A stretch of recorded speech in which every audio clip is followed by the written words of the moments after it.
So when it comes down to cholesterol and leveling off your cholesterol levels, just because, we do go to the doctor, we check with our cardiologist, and, once they see a specific spike in numbers, automatically they want to put you on statins.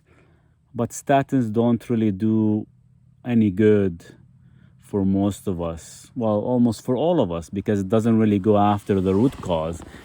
If anything, it will, yes, reduce the, let's say, the LDL levels, and let's just say, we have about 10% oxidized lipids. So let's say if you're at 400 milligrams per deciliter and you have about, let's say, 40 milligrams that tends to get oxidized. And if you lower the 400 milligrams down to 200, now you're about 20 milligrams oxidized lipids, which is not really doing any good for us, because the problem is there's roughly about 33% of the population who actually have the genetics of LP small a, which is lipoprotein small a, being above 30. And the problem is with statins, when I was on 80 milligrams of statins, 40, then down to 20, and now I don't take any whatsoever for the past almost 6-7 years. Statins do increase your lipoprotein small a. And it will take you years to actually reduce that number. Finally, after doing so much research and consuming niacin, now I actually saturated my body up to 3.5 grams daily. Finally, I'm able to lower my LP small a, which is lipoprotein small a, below 30. But you have to keep your eyes and constantly check your homocysteine levels. It has to be between 7 to 8. Especially if you are in a carnivorous diet, keep it between 7 to 8. If you notice it went up to 9, 10, or 11, even thought the blood test does say it should be below 12, but for best performance and best reduction of inflammation, should be between 7 and 8, period. Now, if your LDL level is still quite high, you can always add red yeast rice up to 1200 milligrams. You can add a vitamin E complex. Is very, very essential, and it does actually increase your HDL levels along with the red yeast rice. And of course, niacin, no matter what. So when you're actually doing a comparison, triglyceride to HDL ratio, you want to make sure the numbers are always below 1, no matter what. And I've done a lot of videos, a lot of a minute or 2 minute videos out there, what specific testing to get checked. Of course, you have your HSCRP, you have your CT calcium score, you have your MPO levels to be checked, LPPLA2. These are very crucial testing. Homocysteine, fibrinogen, HbA1c, especially if you are on a standard, your regular standard American diet or Paleolithic diet, just because we still some of us consume some fruits and sugars. You don't need carbohydrates to survive at all. You can have a small amount, is fine. Eat whatever is in season, is fine. But overall, if you do run into this category, which is familial hypercholesterolemia, I am one of them. And we have to, the only thing is we have to watch out for, if you already have a stent, or if you already have an existing heart disease, which is I do, and I have a stent myself because I did have a heart attack. Going full carnivore and actually eating saturated fats, more than, let's say, 1.5 or 2 grams per 1 pound of body weight is a bit too much, because the cholesterol is flowing through. It will actually get stuck in the artery, especially if you have a stent. So, and I've seen it on a CT scan where I went as high as 100 grams per day for saturated fats, and my CT calcium score did increase by about 25%. So the moment I reduce my saturated fats, it drops. Now, I'm not saying saturated fats is wrong. Saturated fats are excellent for you, and we do require them to keep you satiated and healthy. But If you already have a statin or if you already have damaged arteries, then saturated fats could actually increase the buildup. Now, that buildup is not wrong. Don't get me wrong. You have calcium, you have cholesterol, and of course, the saturated fats are trying to actually heal the lesion, the damaged artery. But so they look at the stent as being a damaged artery, so they try to heal it, but now they accumulate, and of course, it causes a heart attack. So just keep an eye on that. I know sometimes I eat 1 or 3 pounds of meat a day, and I'm still freaking hungry just because my saturated fats are low. So what I tend to do, I add roughly about a half a cup to 1/4 cup of olive oil on top of the meat, or I add some fermented garlic just to kind of keeps me satiated, or I would add some aged blue cheese just to kind of give it the strong flavor, but it keeps me satiated for hours. This video that I'm putting out is straight out there, no editing, nothing whatsoever. Just wanted to share a few things with everyone because I am a huge fan in regards to heart disease and high blood pressure as well too. And you've seen a lot of my previous videos. I discussed quite a bit about high blood pressure and heart disease and of course cholesterol. Now, I've been living with a stent for almost 7 years now, and to keep my arterial system healthy and my blood lipids healthy, this is what I eat on a daily basis. Sometimes I do a 24-hour fasting. Sometimes I only do 15 or 18 hours. It depends how I feel and how much performance and how much energy I have overall.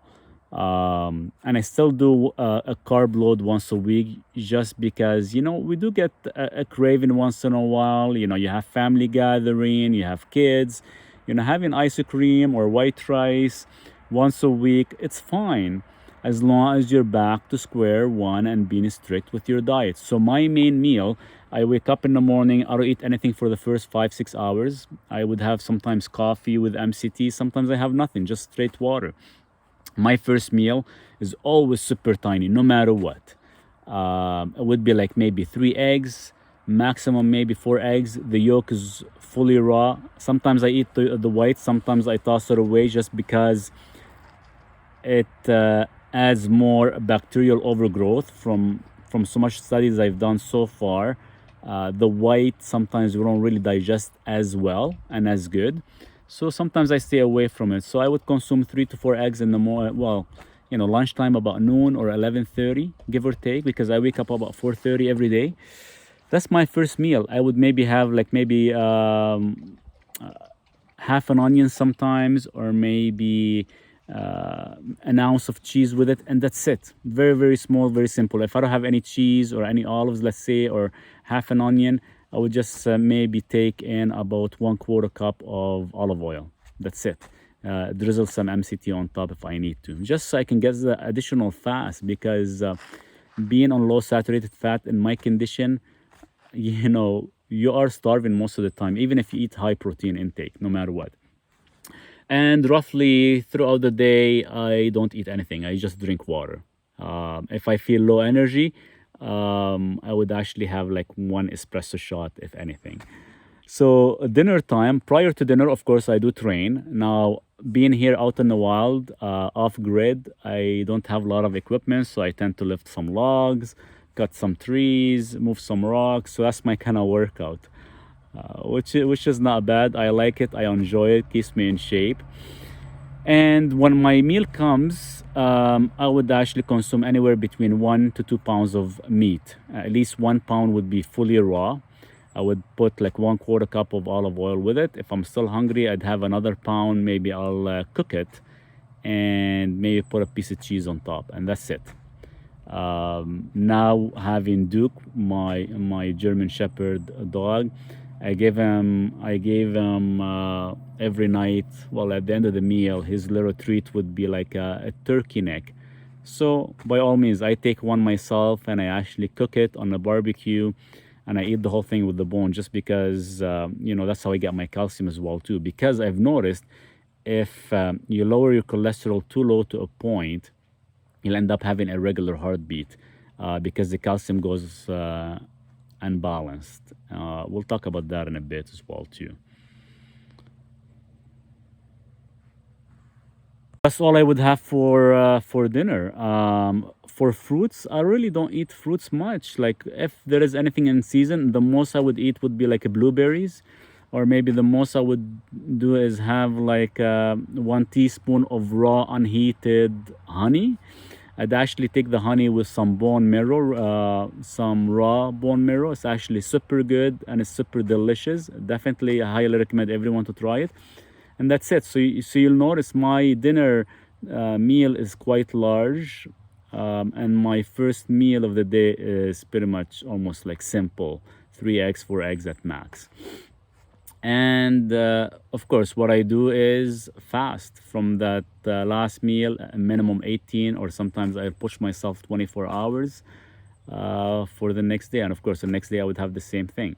Now, when it comes down to my carb load, the carb load, of course, the first meal is still going to be about 3, 4 eggs, but my second meal will be no fats, no protein. It'll be strictly carbohydrates. Mostly I would have some white rice, bananas, something that will spike your insulin super high and back to normal under a 4 to 6 hour window. Just I treat myself good. Once in a blue moon, I would have maybe ice cream or cheesecake, just so we can kind of break that craving and kind of eat something that sometimes we like to enjoy. Let's say if you're out with the family and stuff. But you know, the funny thing is, when you eat that meal, that carb load, you wake up sometimes the next day a little bit inflamed. And that's when I end up doing like a 24-hour or 36-hour fasting, just so I can eliminate some of these symptoms. Or sometimes I would eat grass-fed, grass-finished butter, because it's very rich in butyric acid. Roughly you get about 3 grams per 100 grams of consumption. And what that does, it will end up reactivate up to 90% of your GI tract, your bacteria. So therefore, if there's any type of inflammation, it will actually fire it off completely. Now, since I live with a heart disease and since I live with a stent, I tend to take certain supplements. So this is what I take. Hopefully I'm not missing any. Definitely anyone with heart disease, heart attack, stents, high blood pressure, these are almost a must. So I do take nitrate supplement. It's like a vasodilator. Now the company I work with is they go by the name of Berkeley. I have all the links in my bio as well, everything I use. It's the only company that actually releases nitric oxide up to 6 hours. Now, if you eat arugula, bullshit, all that, vegetables, they tell you that it would release nitrates and so on and so forth. They'd only actually activate nitric oxide up to 6 seconds. So this is the only proven patent product that actually releases it up to 6 hours. So by me taking nitrate, I don't take any high blood pressure pills at all. I even thought the doctors put me on 11 medications. I don't take any. The only one I do take is Brilinta, just because of the amount of stents they put in, and because they put a specific stent that I can't really get off Brilinta. When I did get off of it, I ended up having a second heart attack within about 4 days. So it's just a type of stent they put in. So of course, I take nitrate. I take vitamin E complex up to 400 IU. Very clean form. It's not made from soy. Most of it is, I have to check the ingredients, but I believe it's coming from either sunflower or walnut. I take a magnesium chloride, not any type of magnesium. Like you can take a glycinate, citrate, malate, whatever you want, but you actually have to saturate your cells. And anybody living with a heart disease, you have to actually be saturated up to 6 millimolars per liter. So I am right now, it took me roughly 2.5 years. I'm up to 6.2 millimolars per liter. I take roughly about 600 milligrams. When I was in a saturation process, I was taking about 1200 milligrams of magnesium. By the way, magnesium is a natural statin reduction. So it does reduces your cholesterol as well too, and it kind of keeps it balanced, which is perfect. I take niacin, roughly about 3.5 grams daily as well. And I take red yeast rice, roughly up to 1200 milligrams. And other than that, I do take or consume sometimes quite a bit of garlic. Without garlic, my MPO levels tend to spike quite high. So when I am taking aged garlic, black garlic, it does actually reduces that quite a bit, which is excellent for anybody who's actually suffering with the high MPO levels. My homocysteine level is always between 7 to 8. If it ever does get spiked, I would add vitamin B12. I would add folate or methylfolate and vitamin B6 as well to reduce it. Other than that, once in a while, especially in the winter time, I do consume cod liver oil. Not a huge fan. I'm still doing so much testing on the omega-3 polyunsaturated fats to make sure they are derived properly and not oxidized. But what helps the heart is mostly EPA on its own without DHA. DHA is excellent for the brain health, but EPA is what keeps your arterial system very, very flexible.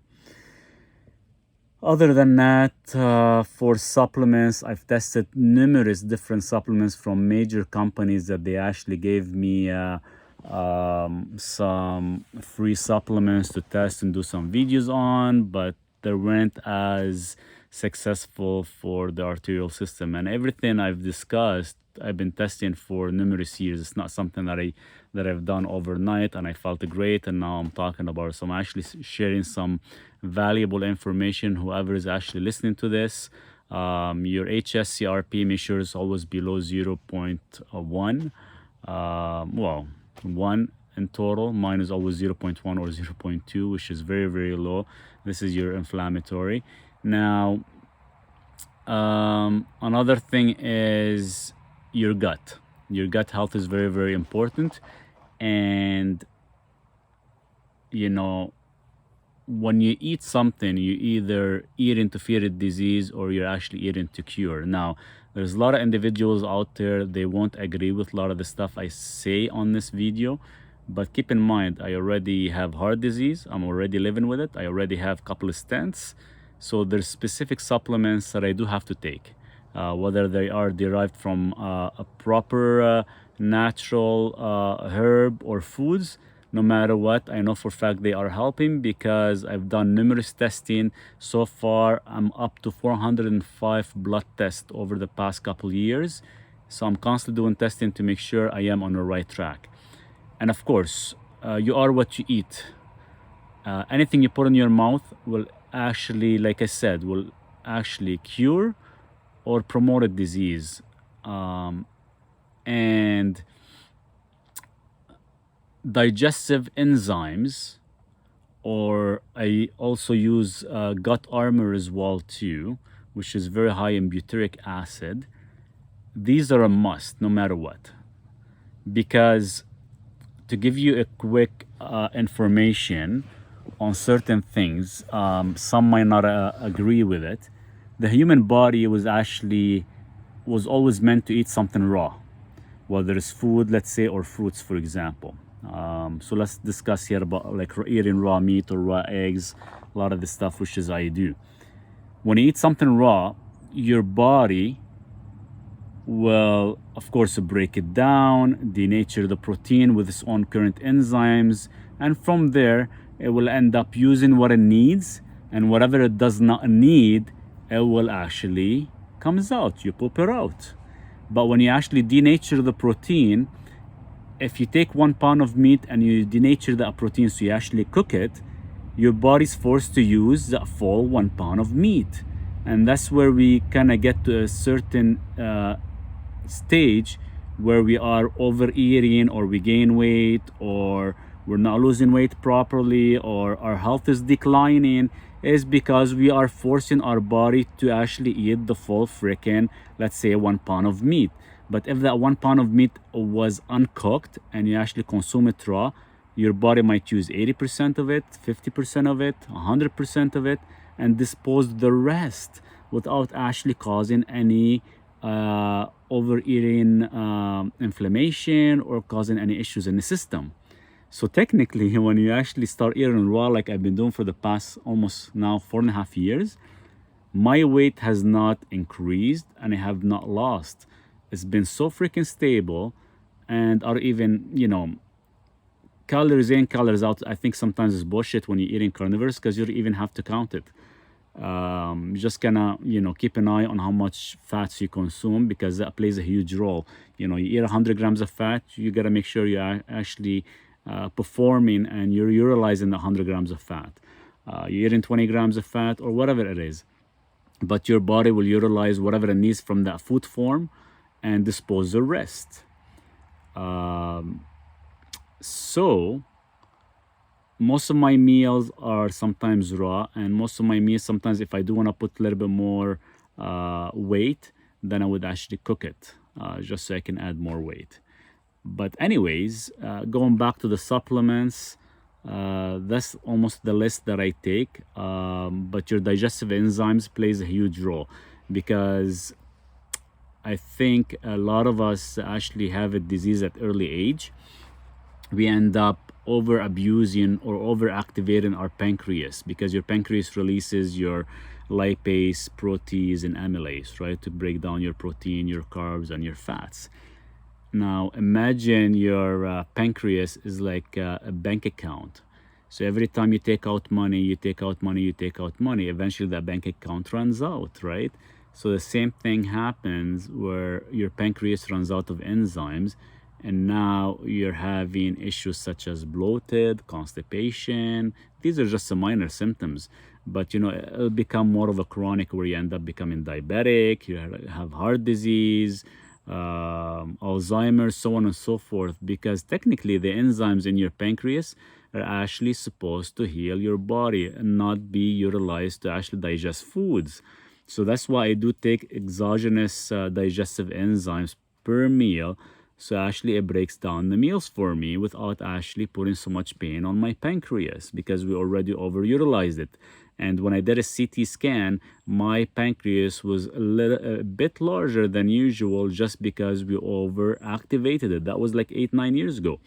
So now, I haven't used my pancreas at all, because I've been constantly using digestive enzymes. And the days I don't use digestive enzymes, technically I'm eating my food fully raw, uncooked. But of course, make sure you do trust the source, where it's coming from, the butcher, so on and so forth. And I don't know, I think I'm talking quite a bit here. Wasn't ready for this video. I just put it out there just because I had so many questions from my audience and TikTok, and hopefully whoever watches that video, I will answer any questions you guys might have in regards to high blood pressure and in regards to heart disease, because they are curable. They are curable and they are preventable, and you can actually stop the progression. Just to give you an idea, just to give you a quick idea, when you take calcium and put it in water and you mix it, it's not gonna dissolve. When you add magnesium, it gets dissolved. I was able to reduce my CT calcium score by about 25% just by taking magnesium, but I took way too much magnesium. I ended up having irregular heartbeat just because my calcium became very, very low.